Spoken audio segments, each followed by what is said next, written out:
This is Audible. Highbridge, a division of Recorded Books, presents The 48 Laws of Power by Robert Greene, narrated by Richard Poe. Preface. The feeling of having no power over people and events is generally unbearable to us. When we feel helpless, we feel miserable. No one wants less power. Everyone wants more.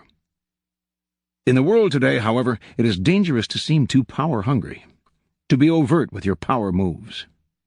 We have to seem fair and decent, so we need to be subtle, congenial yet cunning, democratic yet devious.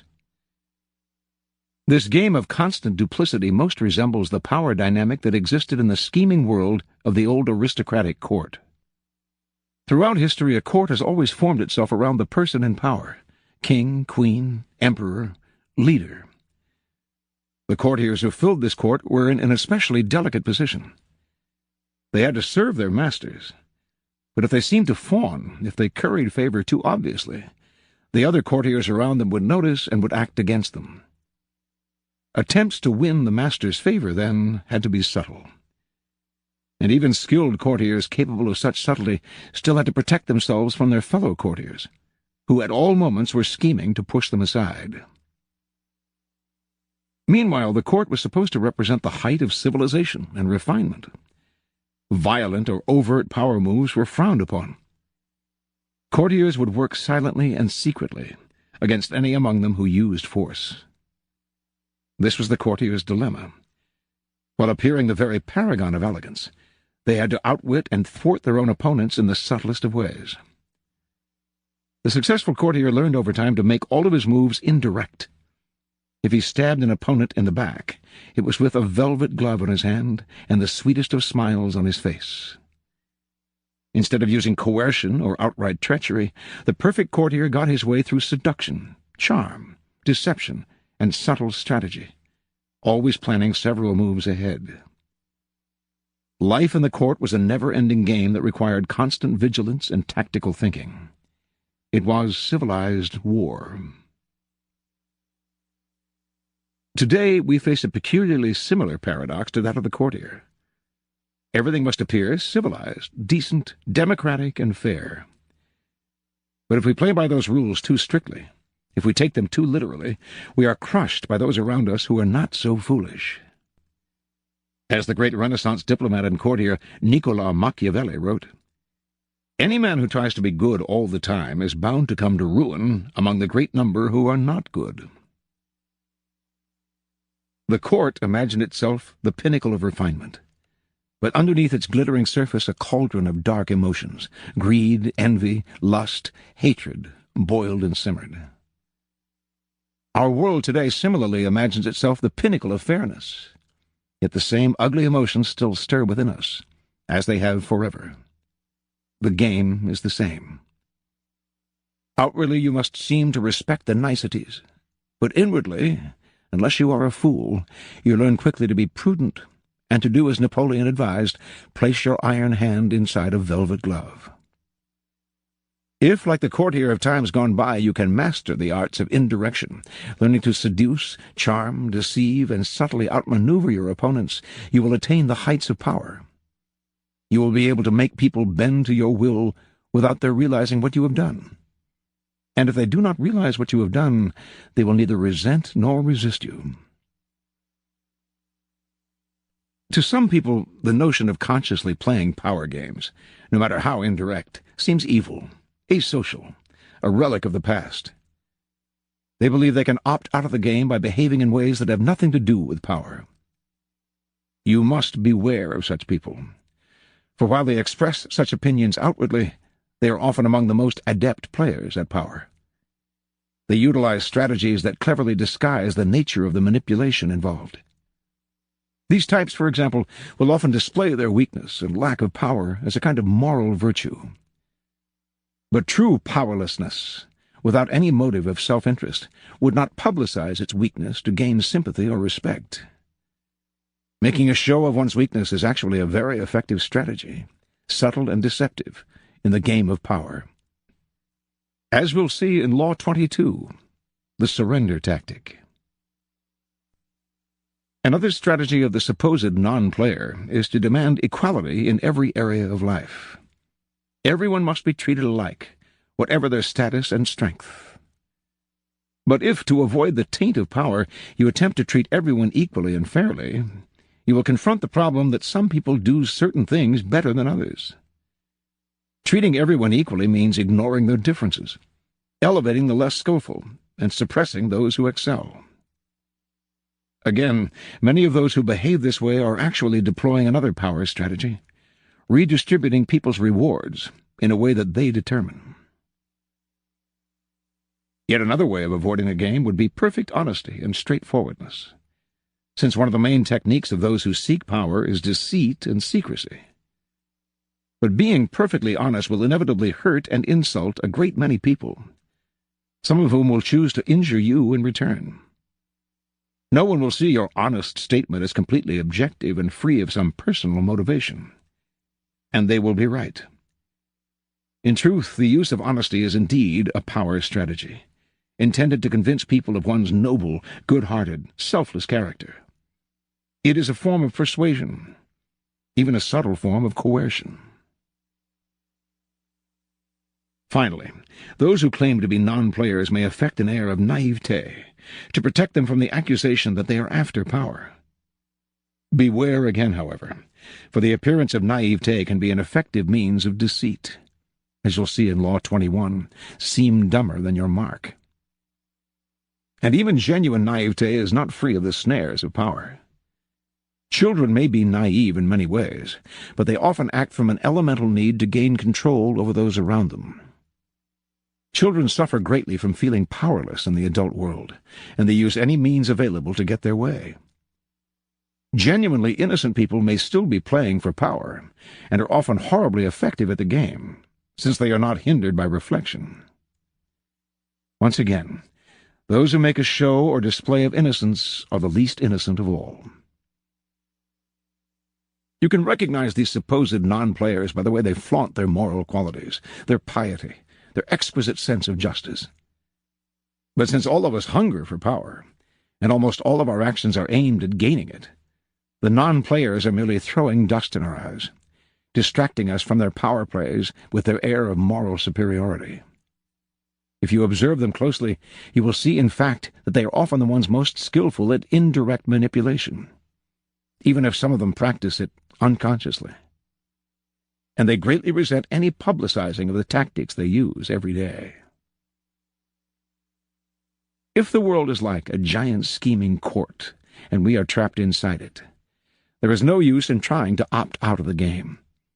That will only render you powerless, and powerlessness will make you miserable.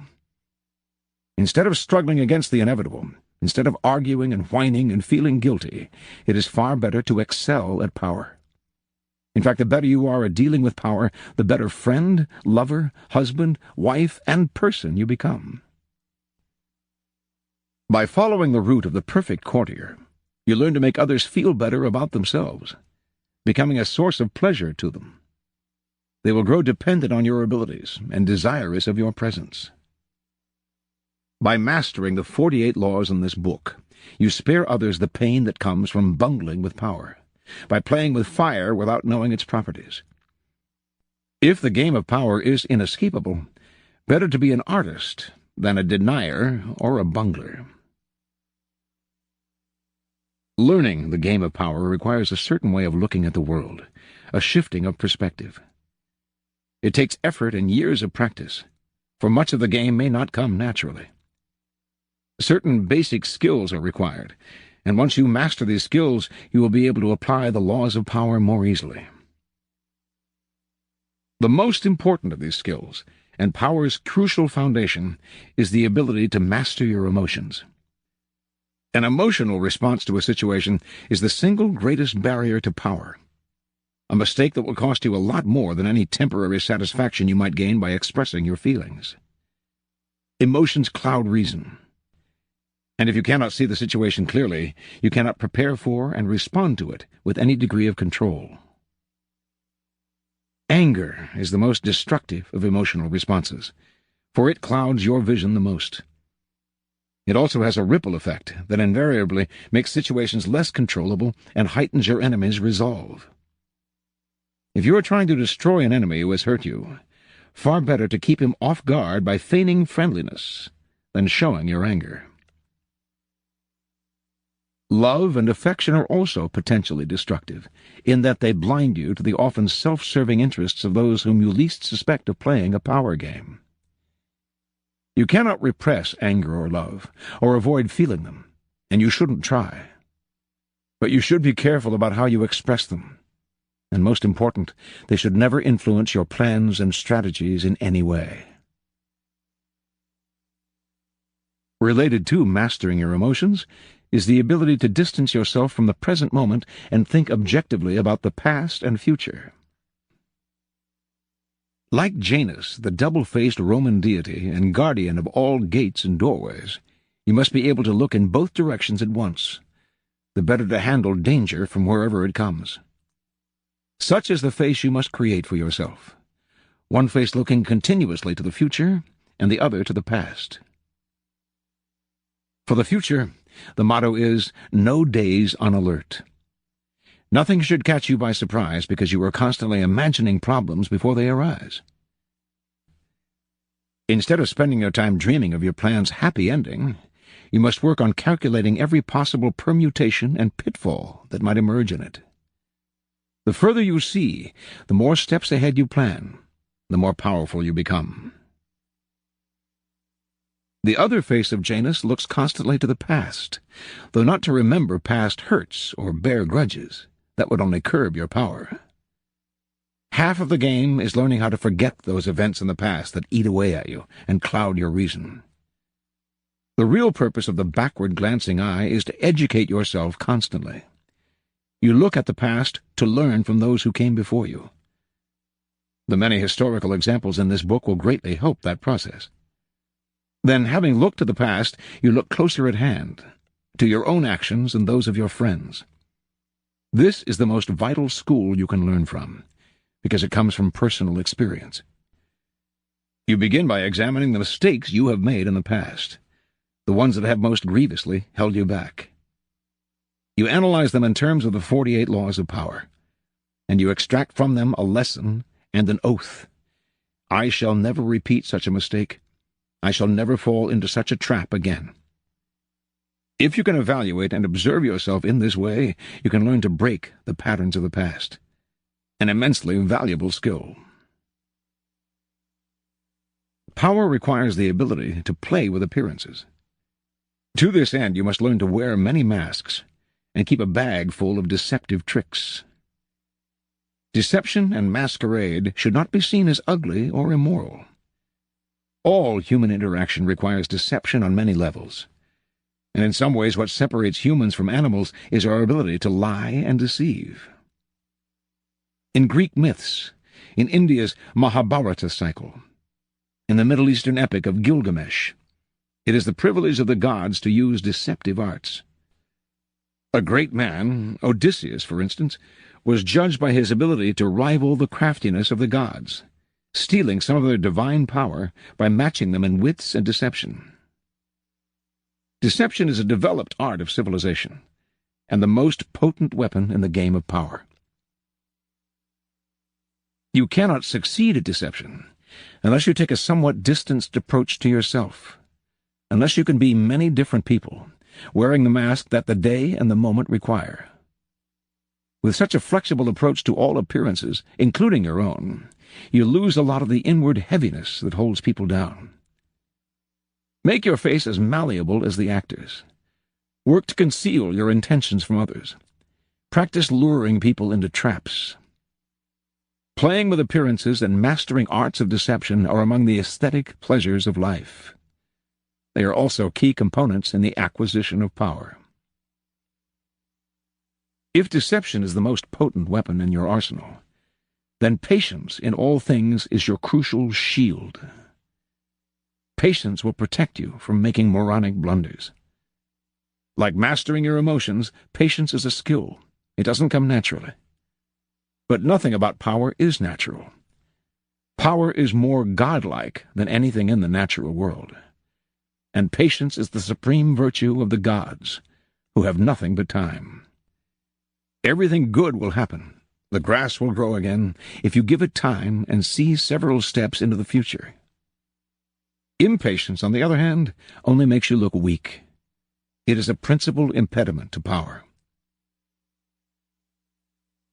Power is essentially amoral, and one of the most important skills to acquire is the ability to see circumstances rather than good or evil.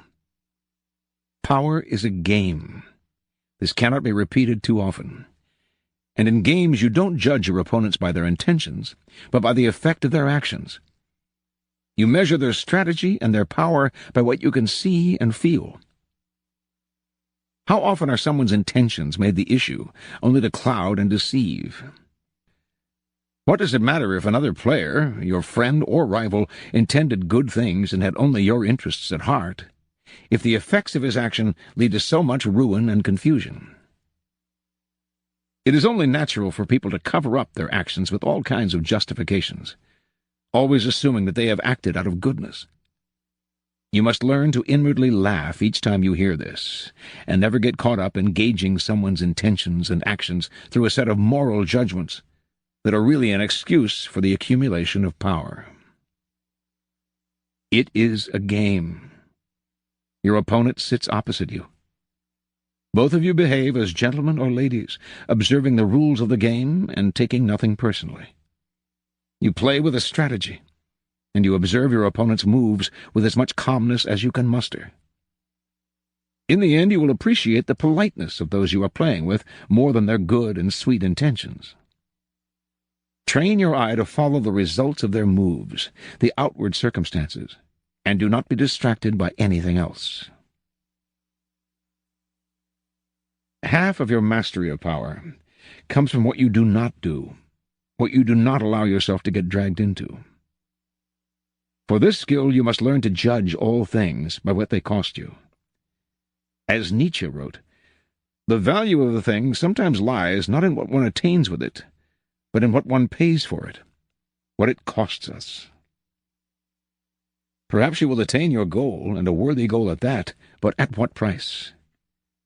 Apply this standard to everything, including whether to collaborate with other people or come to their aid. In the end, life is short, opportunities are few, and you have only so much energy to draw on. And in this sense, time is as important a consideration as any other. Never waste valuable time or mental peace of mind on the affairs of others. That is too high a price to pay. Power is a social game. To learn and master it, you must develop the ability to study and understand people. As the great 17th century thinker and courtier Balthazar Gracian wrote, many people spend time studying the properties of animals or herbs. How much more important it would be to study those of people, with whom we must live or die. To be a master player, you must also be a master psychologist. You must recognize motivations and see through the cloud of dust with which people surround their actions. An understanding of people's hidden motives is the single greatest piece of knowledge you can have in acquiring power.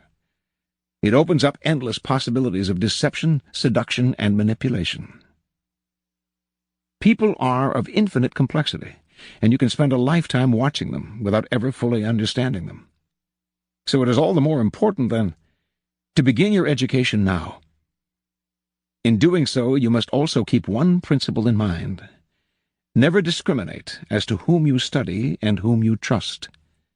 Never trust anyone completely, and study everyone, including friends and loved ones.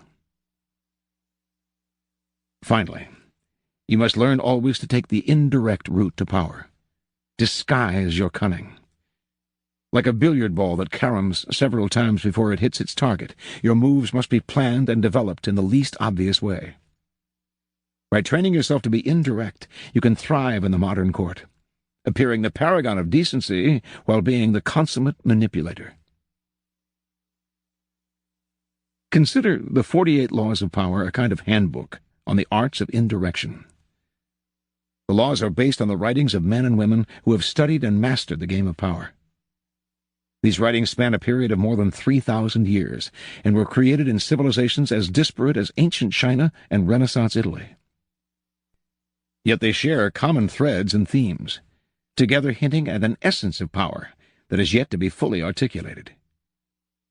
The 48 laws of power are the distillation of this accumulated wisdom, gathered from the writings of the most illustrious strategists, Sun Tzu, Clausewitz, statesmen, Bismarck, Talleyrand, courtiers, Castiglione, Gracian, seducers, Ninon de l'Enclos, Casanova, and con artists, Yellow Kid Weil, in history.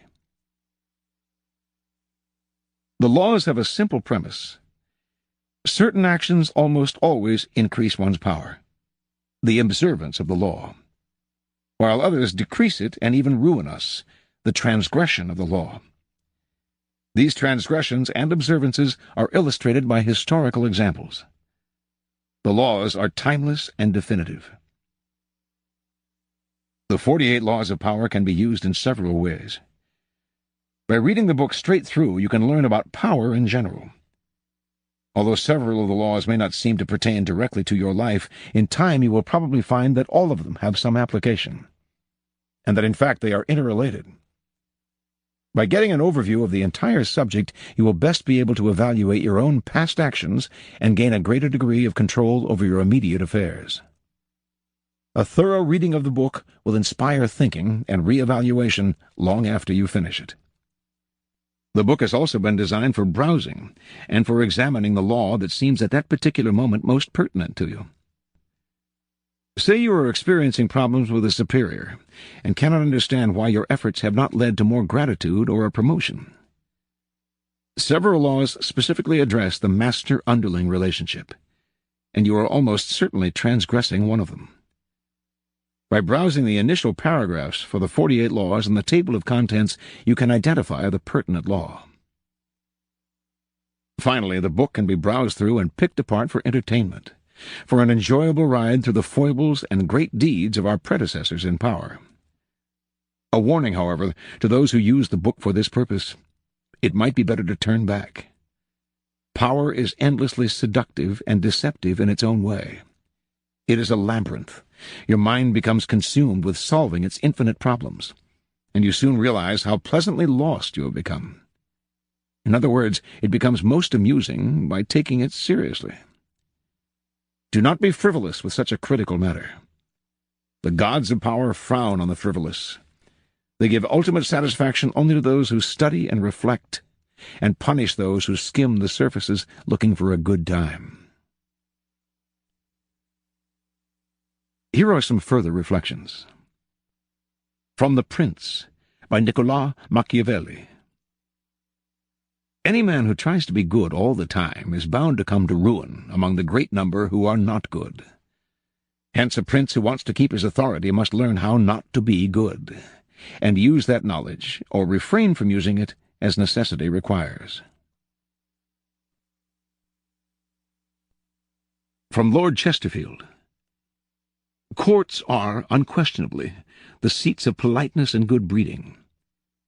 Were they not so, they would be the seats of slaughter and desolation. Those who now smile upon and embrace would affront and stab each other, if manners did not interpose. From Friedrich Nietzsche. There is nothing very odd about lambs disliking birds of prey, but this is no reason for holding it against large birds of prey that they carry off lambs. And when the lambs whisper among themselves, "These birds of prey are evil," and does this not give us a right to say that whatever is the opposite of a bird of prey must be good? There is nothing intrinsically wrong with such an argument, though the birds of prey will look somewhat quizzically and say, "We have nothing against these good lambs. In fact, we love them. Nothing tastes better than a tender lamb." From Johann von Goethe. The only means to gain one's ends with people are force and cunning. Love also, they say, but that is to wait for sunshine, and life needs every moment. From Kautilya, an Indian philosopher from the 3rd century B.C. The arrow shot by the archer may or may not kill a single person, but stratagems devised by a wise man can kill even babes in the womb. From Francesco Vettori, contemporary and friend of Machiavelli in the early 16th century. I thought to myself, with what means, with what deceptions, with how many varied arts, with what industry a man sharpens his wits to deceive another. And through these variations, the world is made more beautiful. From Honoré de Balzac. There are no principles. There are only events. There is no good and bad, and there are only circumstances. The superior man espouses events and circumstances in order to guide them. If there were principles and fixed laws, nations would not change them, as we change our shirts. And a man cannot be expected to be wiser than an entire nation. The first law: never outshine the master. Judgment. Always make those above you feel comfortably superior. In your desire to please and impress them, do not go too far in displaying your talents, or you might accomplish the opposite, inspire fear and insecurity. Make your masters appear more brilliant than they are, and you will attain the heights of power. Transgression of the law. Nicolas Fouquet, Louis XIV's finance minister in the first years of his reign, was a generous man who loved lavish parties, pretty women, and poetry. He also loved money, for he led an extravagant lifestyle. Fouquet was clever and very much indispensable to the king, so when the Prime Minister Jules Mazarin died in 1661, the finance minister expected to be named the successor. Instead, the king decided to abolish the position. This and other signs made Fouquet suspect that he was falling out of favor, and so he decided to ingratiate himself with the king by staging the most spectacular party the world had ever seen. The party's ostensible purpose would be to commemorate the completion of Fouquet's chateau, Vaux-le-Vicomte, but its real function was to pay tribute to the king, the guest of honor. The most brilliant nobility of Europe, and some of the greatest minds of the time, La Fontaine, La Rochefoucauld, Madame de Sévigné, attended the party. Molière wrote a play for the occasion, in which he himself was to perform at the evening's conclusion. The party began with a lavish 7-course dinner, featuring foods from the Orient never before tasted in France, as well as new dishes created especially for the night. The meal was accompanied with music commissioned by Fouquet to honor the king. After dinner there was a promenade through the chateau's gardens. The grounds and fountains of Vaux-le-Vicomte were to be the inspiration for Versailles. Fouquet personally accompanied the young king through the geometrically aligned arrangements of shrubbery and flower beds. Arriving at the garden's canals, they witnessed a fireworks display, which was followed by the performance of Molière's play. The party ran well into the night, and everyone agreed it was the most amazing affair they had ever attended. The next day, Fouquet was arrested by the king's head musketeer, D'Artagnan. 3 months later he went on trial for stealing from the country's treasury. Actually, most of the stealing he was accused of he had done on the king's behalf and with the king's permission.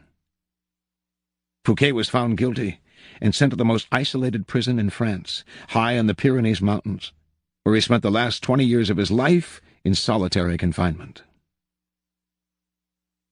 Interpretation. Louis XIV, the Sun King, was a proud and arrogant man who wanted to be the center of attention at all times. He could not countenance being outdone in lavishness by anyone, and certainly not his finance minister. To succeed Fouquet, Louis chose Jean-Baptiste Colbert, a man famous for his parsimony and for giving the dullest parties in Paris. Colbert made sure that any money liberated from the treasury went straight into Louis's hands.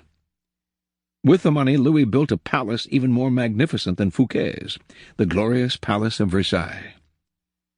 He used the same architects, decorators, and garden designer.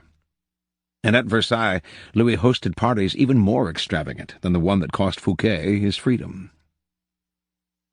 Let us examine the situation. The evening of the party, as Fouquet presented spectacle on spectacle to Louis, each more magnificent than the one before, he imagined the affair as demonstrating his loyalty and devotion to the king. Not only did he think the party would put him back in the king's favor, he thought it would show his good taste, his connections, and his popularity, making him indispensable to the king, and demonstrating that he would make an excellent prime minister. Instead, however, each new spectacle, each appreciative smile bestowed by the guests on Fouquet, made it seem to Louis that his own friends and subjects were more charmed by the finance minister than by the king himself, and that Fouquet was actually flaunting his wealth and power. Rather than flattering Louis XIV, Fouquet's elaborate party offended the king's vanity. Louis would not admit this to anyone, of course. Instead, he found a convenient excuse to rid himself of a man who had inadvertently made him feel insecure. Such is the fate, in some form or other, of all those who unbalance the master's sense of self, poke holes in his vanity, or make him doubt his preeminence. Observance of the law. In the early 1600s, an Italian astronomer and mathematician, Galileo, found himself in a precarious position. He depended on the generosity of great rulers to support his research, and so, like all Renaissance scientists, he would sometimes make gifts of his inventions and discoveries to the leading patrons of the time. Once, for instance, he presented a military compass he had invented to the Duke of Gonzaga. Then he dedicated a book explaining the use of the compass to the Medicis. Both rulers were grateful, and through them Galileo was able to find more students to teach. No matter how great the discovery, however, his patrons usually paid him with gifts, not cash. This made for a life of constant insecurity and dependence. There must be an easier way, he thought. Galileo hit on a new strategy in 1610, when he discovered the moons of Jupiter. Instead of dividing the discovery among his patrons, giving one the telescope he had used, dedicating a book to another, and so on, as he had done in the past, he decided to focus exclusively on the Medicis. He chose the Medicis for one reason. Shortly after Cosimo I had established the Medici dynasty in 1540, he had made Jupiter, the mightiest of the gods, the Medici symbol, a symbol of a power that went beyond politics and banking, one linked to ancient Rome and its divinities. Galileo turned his discovery of Jupiter's moons into a cosmic event, honoring the Medici's greatness. Shortly after the discovery, he announced that the bright stars, the moons of Jupiter, offered themselves in the heavens to his telescope at the same time as Cosimo II's enthronement. He said that the number of the moons, 4, harmonized with the number of the Medicis. Cosimo II had 3 brothers, and that the moons orbited Jupiter as these 4 suns revolved around Cosimo I, the dynasty's founder. More than coincidence, this showed that the heavens themselves reflected the ascendancy of the Medici family. After he dedicated the discovery to the Medicis, Galileo commissioned an emblem representing Jupiter sitting on a cloud with the 4 stars circling about him, and presented this to Cosimo II as a symbol of his link to the stars. In 1610, Cosimo II made Galileo his official court philosopher and mathematician, with a full salary. For a scientist, this was the coup of a lifetime. The days of begging for patronage were over. Interpretation. In one stroke, Galileo gained more with his new strategy than he had in years of begging. The reason is simple. All masters want to appear more brilliant than other people. They do not care about science or empirical truth or the latest invention. They care about their name and their glory. Galileo gave the Medicis infinitely more glory by linking their name with cosmic forces than he had by making them the patrons of some new scientific gadget or discovery. Scientists are not spared the vagaries of court life and patronage. They too must serve masters who hold the purse strings. And their great intellectual powers can make the master feel insecure, as if he were only there to supply the funds. An ugly, ignoble job. The producer of a great work wants to feel he is more than just the provider of the financing. He wants to appear creative and powerful, and also more important than the work produced in his name.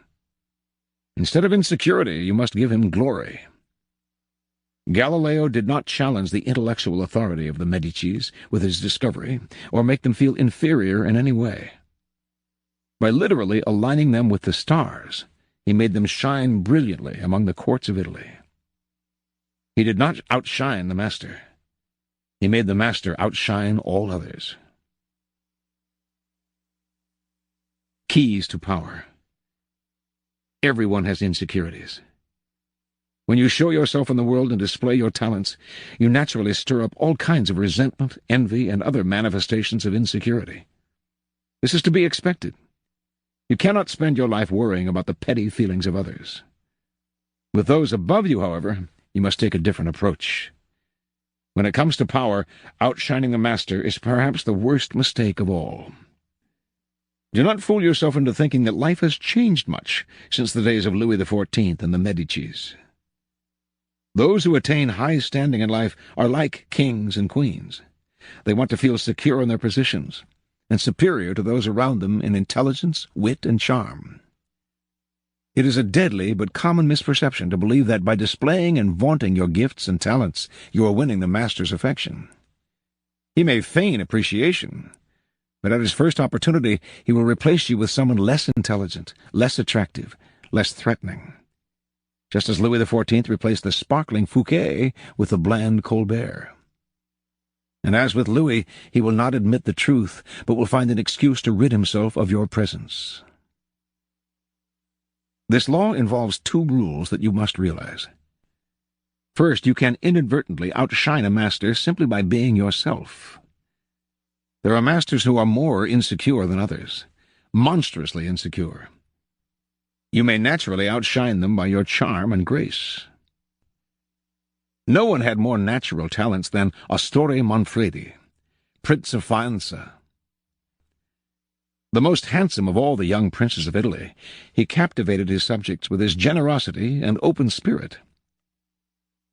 In the year 1500, Cesare Borgia laid siege to Faenza. When the city surrendered, the citizens expected the worst from the cruel Borgia, who, however, decided to spare the town.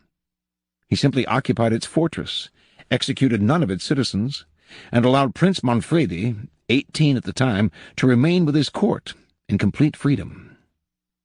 A few weeks later, though, soldiers hauled Astorre Manfredi away to a Roman prison.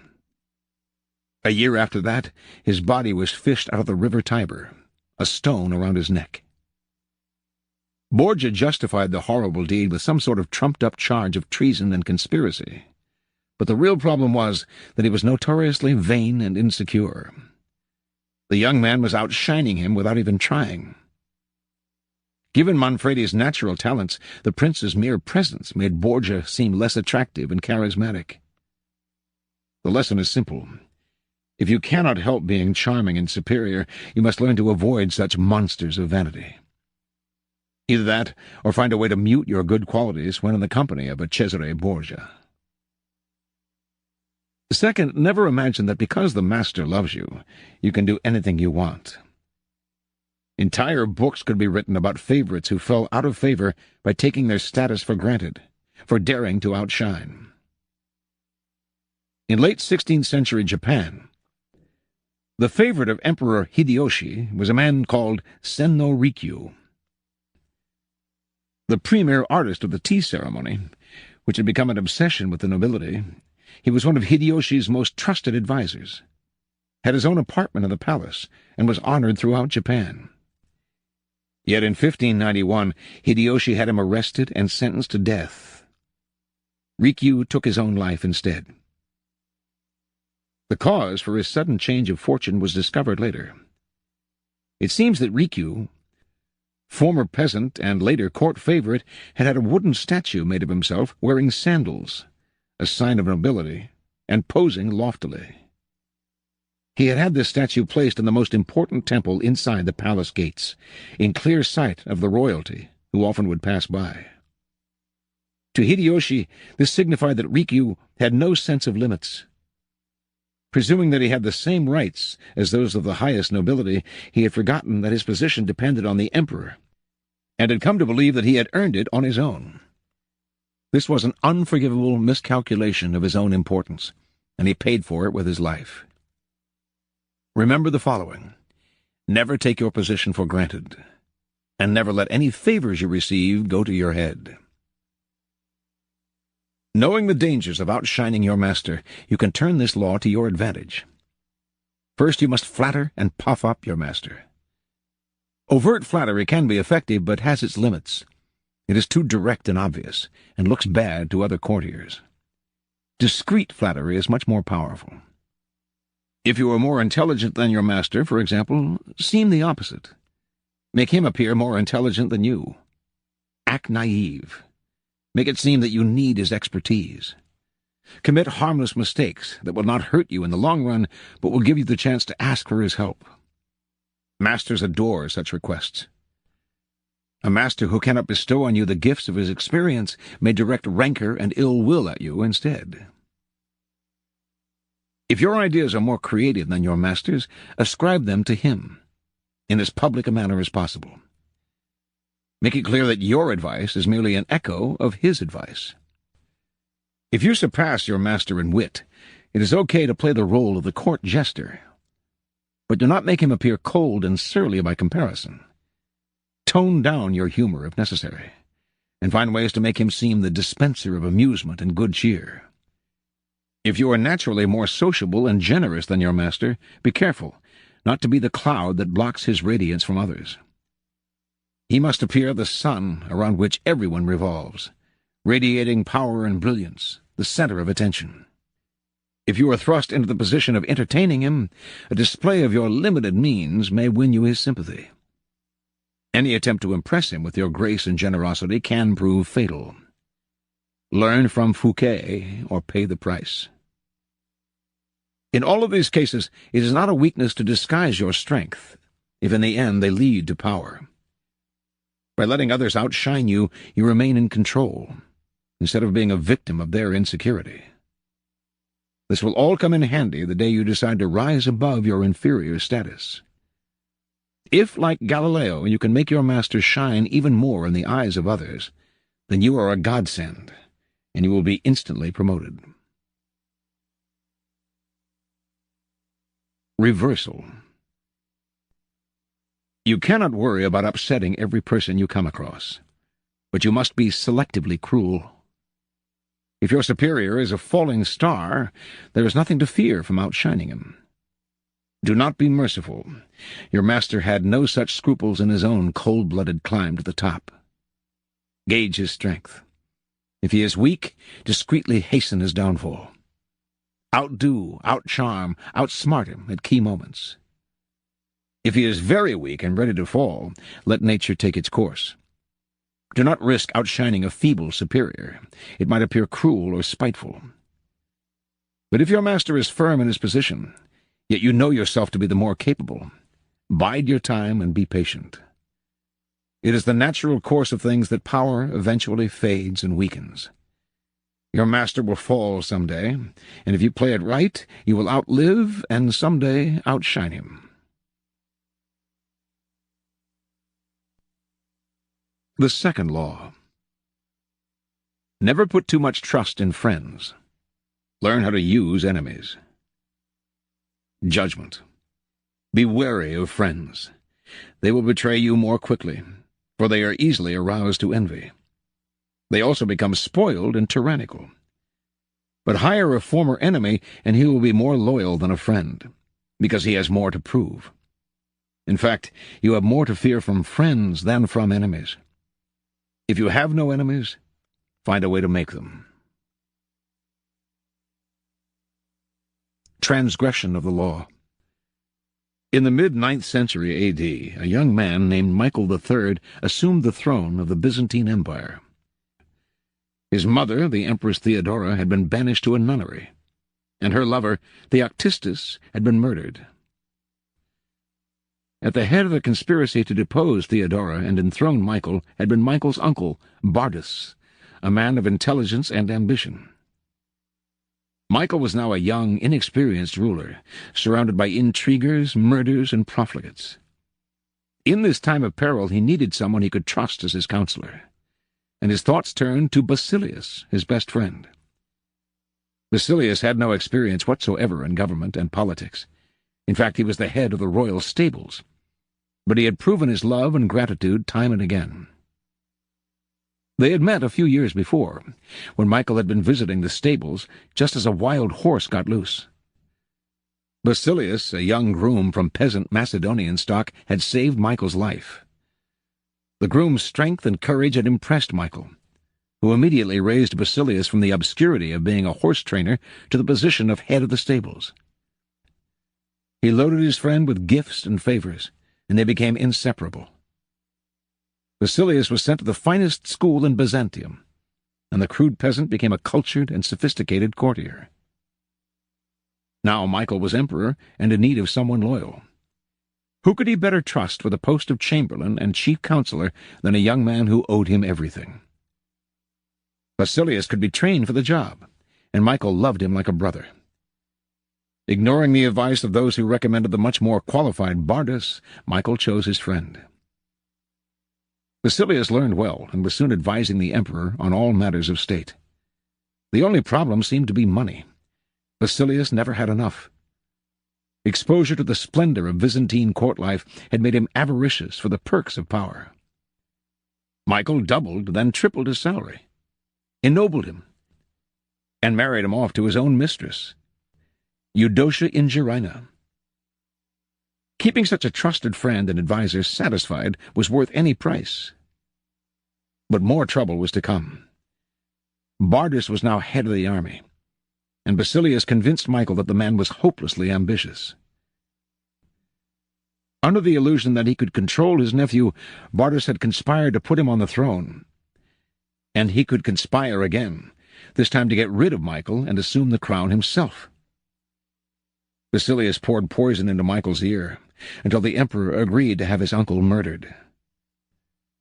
During a great horse race, Basilius closed in on Bardus in the crowd and stabbed him to death. Soon after, Basilius asked that he replace Bardus as head of the army, where he could keep control of the realm and quell rebellion. This was granted.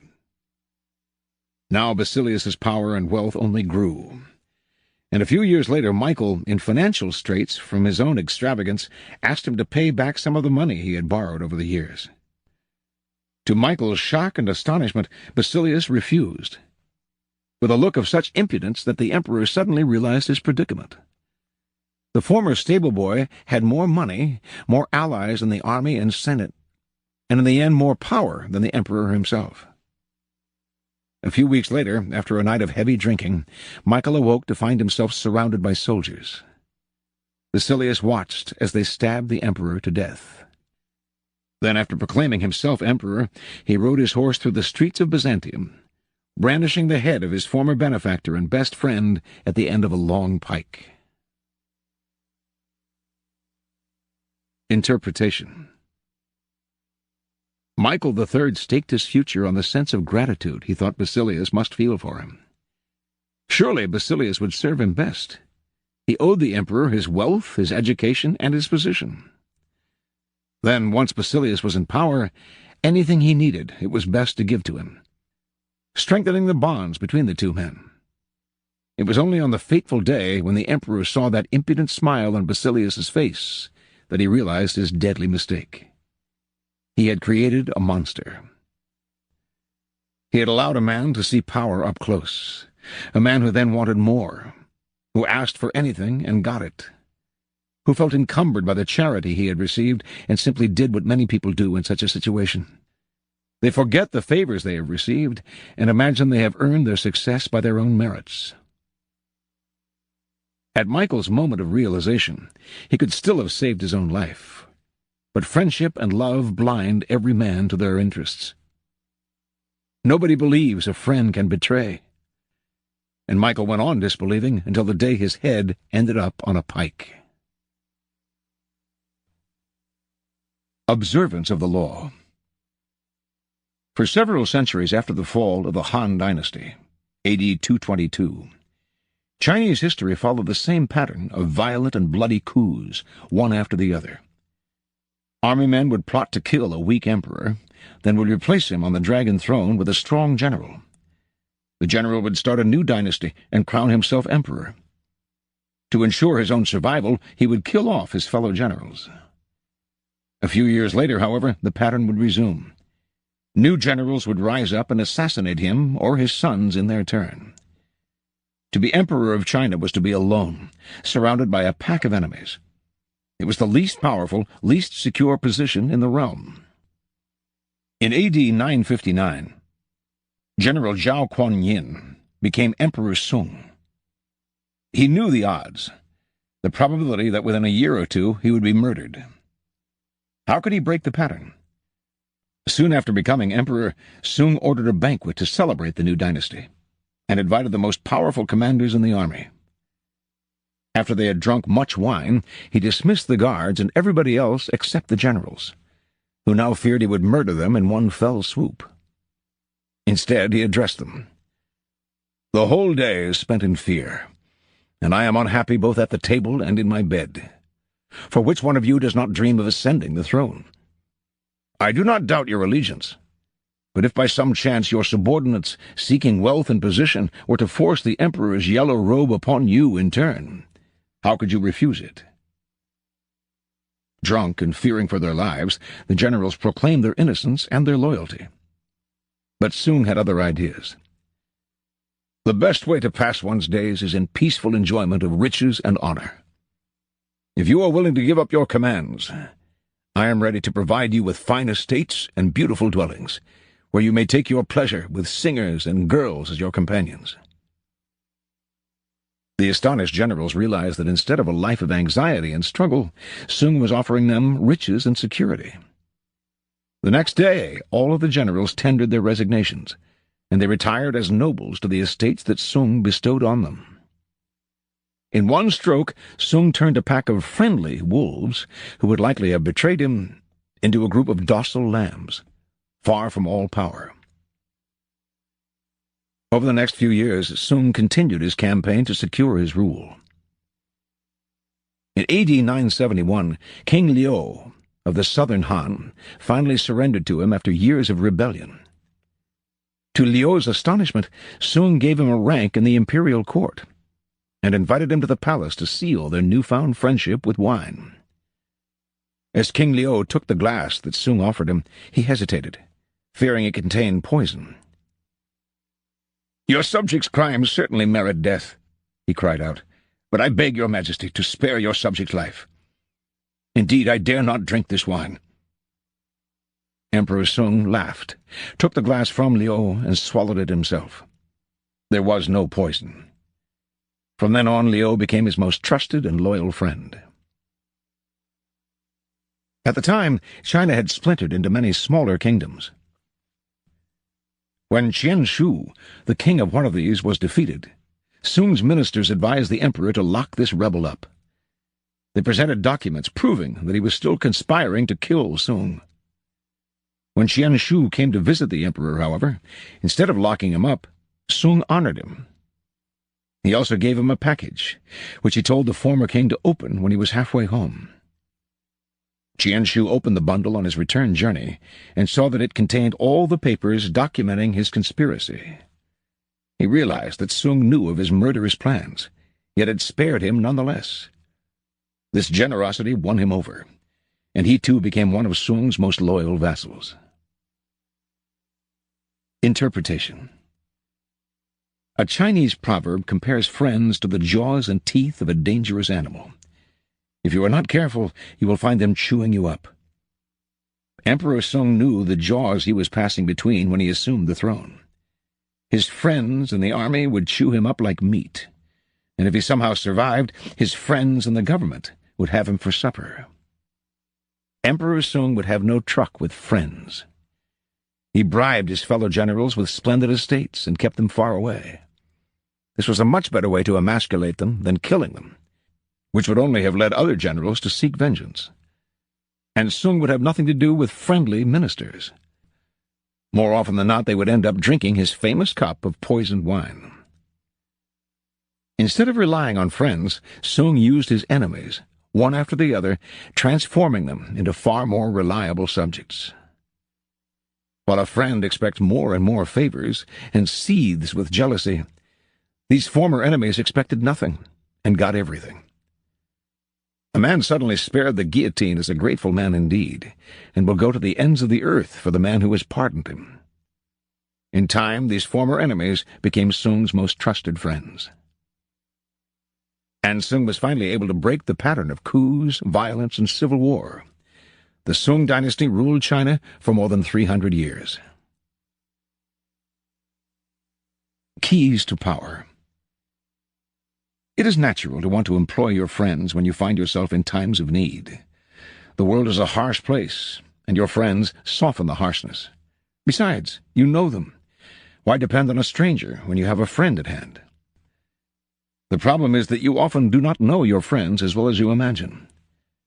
Friends often agree on things in order to avoid an argument. They cover up their unpleasant qualities so as not to offend each other. They laugh extra hard at each other's jokes. Since honesty rarely strengthens friendship, you may never know how a friend truly feels. Friends will say that they love your poetry, adore your music, envy your taste in clothes. Maybe they mean it. Often they do not. When you decide to hire a friend, you gradually discover the qualities he or she has kept hidden. Strangely enough, it is your act of kindness that unbalances everything. People want to feel they deserve their good fortune. The receipt of a favor can become oppressive. It means you have been chosen because you are a friend, not necessarily because you're deserving. There is almost a touch of condescension in the act of hiring friends that secretly afflicts them. The injury will come out slowly. A little more honesty, flashes of resentment and envy here and there, and before you know it, your friendship fades. The more favors and gifts you supply to revive the friendship, the less gratitude you receive. Ingratitude has a long and deep history. It has demonstrated its powers for so many centuries that it's truly amazing that people continue to underestimate them. Better to be wary. If you never expect gratitude from a friend, you will be pleasantly surprised when they do prove grateful. The problem with using or hiring friends is that it will inevitably limit your power. The friend is rarely the one who is most able to help you. And in the end, skill and competence are far more important than friendly feelings. Michael III had a man right under his nose who would have steered him right and kept him alive. That man was Bardas. All working situations require a kind of distance between people. You're trying to work, not make friends. Friendliness, real or false, only obscures that fact. The key to power, then, is the ability to judge who is best able to further your interests in all situations. Keep friends for friendship, but work with the skilled and competent. Your enemies, on the other hand, are an untapped gold mine that you must learn to exploit. When Talleyrand, Napoleon's foreign minister, decided in 1807 that his boss was leading France to ruin, and the time had come to turn against him, he understood the dangers of conspiring against the emperor. He needed a partner, a confederate. What friend could he trust in such a project? He chose Joseph Fouché, head of the secret police, his most hated enemy, a man who had even tried to have him assassinated.